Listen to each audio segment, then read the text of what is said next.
কি অবস্থা বন্ধু, বাড়িতে যাবি না? আরে বাড়ি যা কি করব, বাড়ি গেলেই তো শান্তি থাকতে পারি না।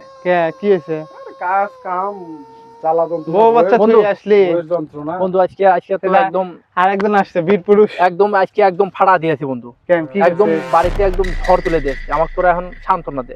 মানে আমি আজকে যে সাহসিকতার পরিচয় দিয়ে আছি একদম, মানে আজকে আমি কি করছি এটা আমি তোকে বুঝাতে পারছি না। আজকে আমি বাড়িতে একদম আগুন ধরে দিয়ে চলে আসছি। কি করছে?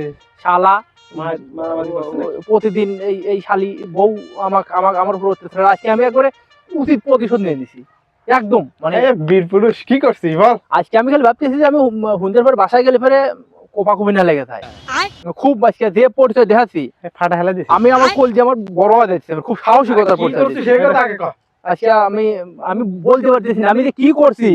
ভিডিও করে যদি দেখাতে পারতাম তবে তোর বিশ্বাস করতি। মারামারি করে আসছিস মানে নাকি? মারামারি কি, মারামারির যে বড় কিছু হয়ে গেছে।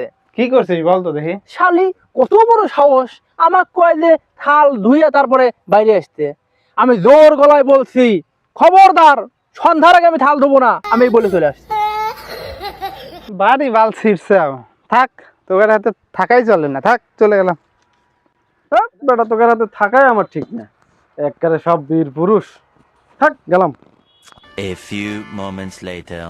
শালার মনে করতাম আমি একাই বাসায় থাল বাসন ধুই, তা না দেখি আর একজনও ধুই। যাক, আমার দল আর একজন আছে থালা বাটে, আমি শুধু একাই ধুই না।